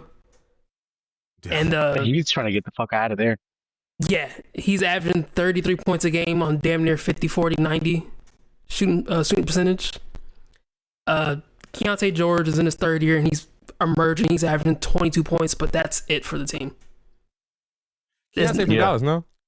Yeah, I believe so. He's finally playing defense. Yeah, what he's doing. Yeah, he's a hooper. One of us. But yeah, the rookies they drafted over the past few years have not given much of anything. Taylor Hendricks is still working his way back from that gruesome injury from last year. Ace Bailey's still finding his shot. He improved his points per game from 1 to 5. Okay. Oh, shout out to him. Wow. Yeah. Yeah, Cody I Williams. couldn't score a single fucking point in the NBA, so. Yeah, Cody Williams is not giving them nothing. It's just, yeah, their youthfulness needs to, hopefully they hit on somebody else outside of Keontae George. What team could use Lauri Markkanen the most? Pistons. Yep, that's exactly what I was going to say. Pistons. Why y'all think we need him? Y'all have no Did nobody ask me about Lauri Markkanen? This nigga Sherrod is in the front office of 2 different NBA teams. Special advisor to the Thunder and the Pistons, Cesar De Niro, has something to say about that. Actually, nah. I mean, I like Markkanen.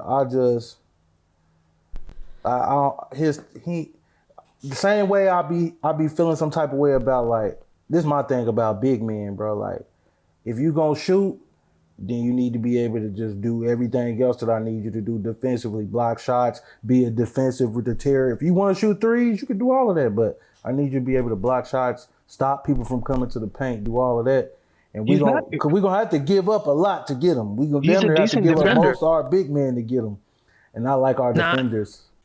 Y'all actually don't have to give up much salary-wise. It's Tobias Harris, maybe Jaden Ivey, and Isaiah Stewart. Right. Giving up beef stew for Laura McKinnon? No, I give up Stewart. Stewart can get a go. Right. Stewart can go. No, for sure, Stewart can go. Stewart, Ivey, and Stewart Harris, and a couple picks, and boom, they got Laura McKinnon. Probably haven't got to be a lot of picks. It could be just one pick and some seconds. Long as Tobias Harris and Stewart get up out of there, I like it. They have to.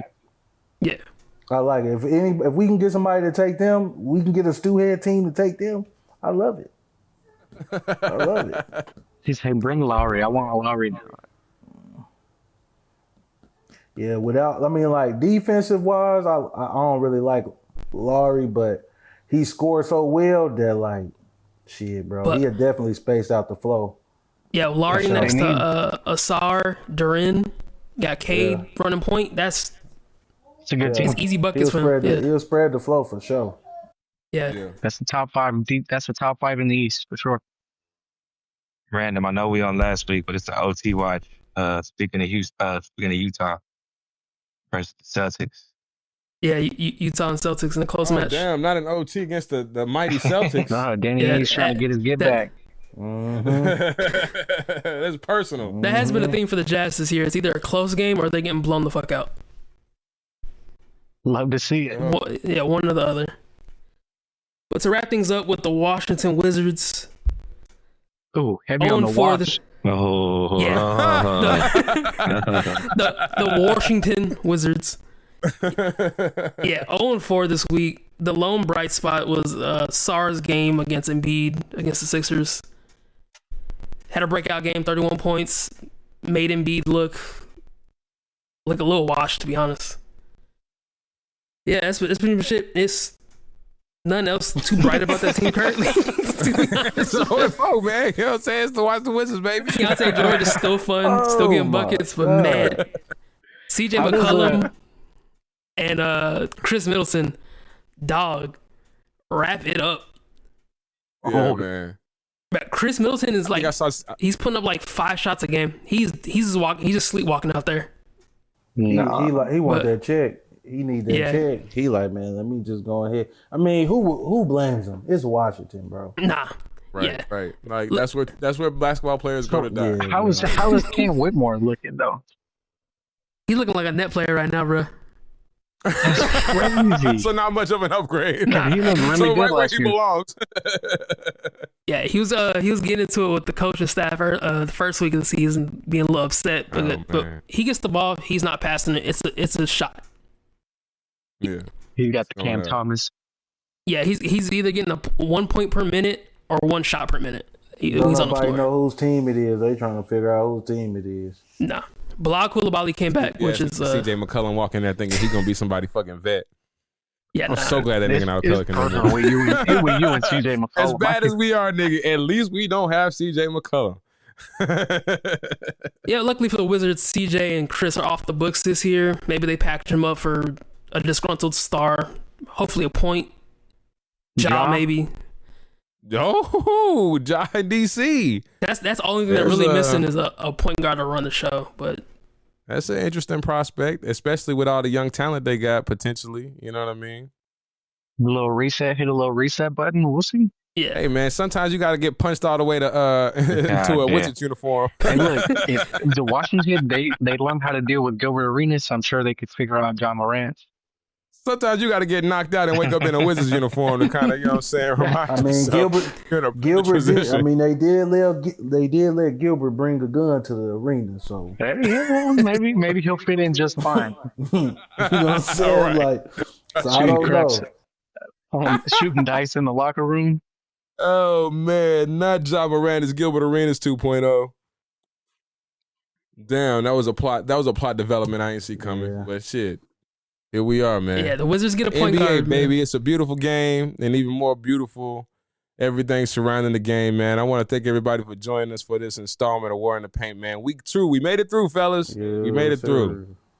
Week 1 was a little abbreviated, gave us, a late start, Tuesday start, but we went Sunday through Saturday this week, man. So, and we made it through. So, shout out to all my warmongers. Shout out to all the warlords out there in the chat, man. You know what I'm saying? Make sure y'all subscribe.